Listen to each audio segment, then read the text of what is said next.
But it arrives after, how many years were the Dutch in charge of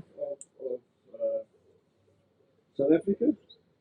From 1652 to 1795. It's about 144 years or something like that. No?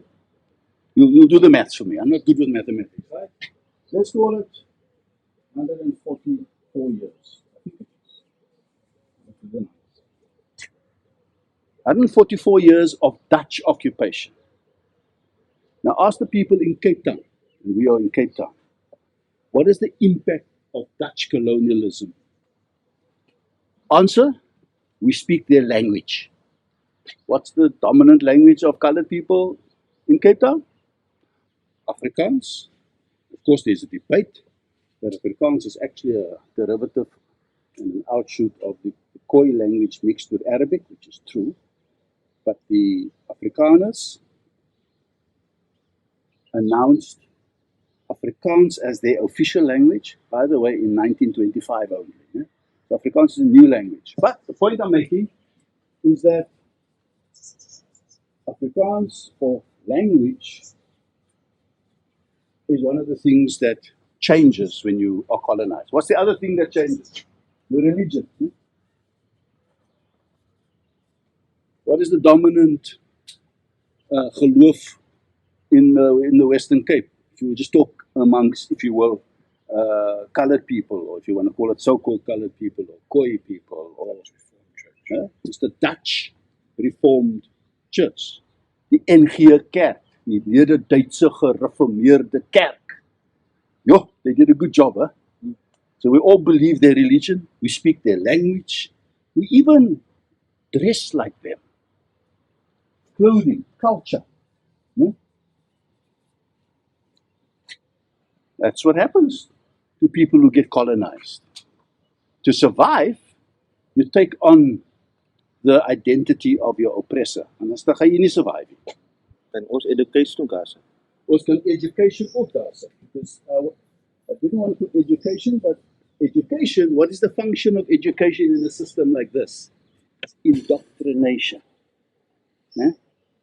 So you learn the story of the oppressor, of the people in charge.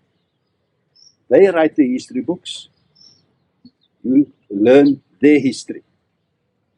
Now, one of the things I've tried to do, for another discussion, is to rewrite the history of South Africa by putting indigenous people at the center of that history. And that's this 2-volume work that I've just written. And that's the basis of a lot of my talk today. We'll come back to that. All right, so with the Dutch comes a new language, a new religion, a new culture, a new code, a dress code. Then the British come along. And now this is all happening in Cape Town because the port of Cape Town is where the ships come. That's the entry point into the country. They had no airplanes in those days, Basi. They used to come by ship. Okay? And the ship lands in Cape Town. The Battle of Blouberg, the Battle of Muizenberg are the two battles the British fight to win South Africa. They fight it in Cape Town. The one is fought on the Indian Ocean, and the other one is fought on the Atlantic Ocean. And they win Cape Town. And they stay in charge until 1961, when the Afrikaner government kicks them out. So the question is, how many years between 1961 and 1795? It's about 160 something. You work it out for me. Huh? Come on, all you mathematicians here. I think it's 163 years or something like that. Okay? It's a long time. It's at least 1.5 centuries that the British rule South Africa. Let's do the same metric. What happens? The British come, they speak a different language. Same thing. Here we're speaking English now. They come with a different church, the Church of England. Okay? Also known as the Anglican Church. All right? Church of England. And we come with a new boss. It's called the King or the Queen of England, the monarch. Okay? Because nobody else, the monarch. Okay? What we didn't mention is the currency. In the Dutch system, the money. What was it called? No, it was called the Riksdollar or the Guilder. Right? Dutch Guilder. What was the British money called? Sterling.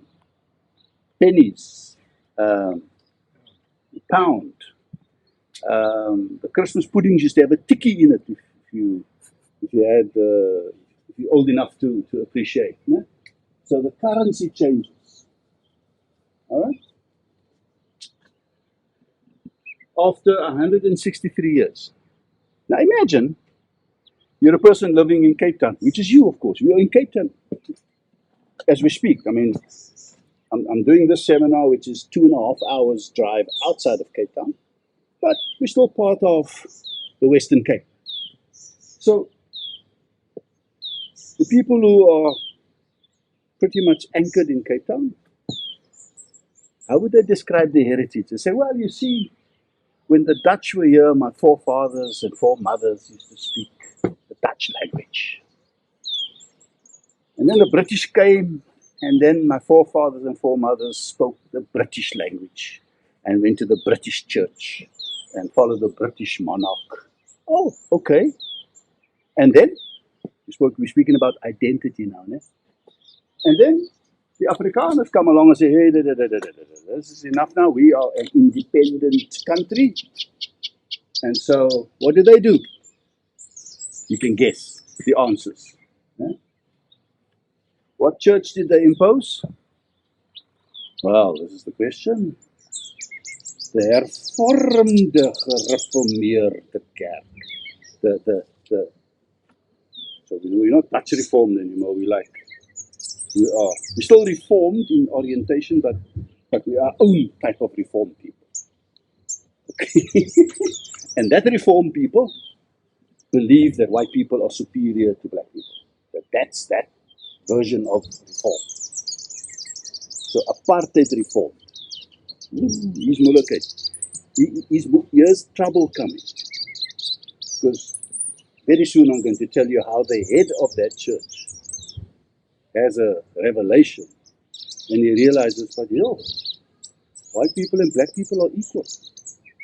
I can't be the head of a church that believes the one is superior to the other.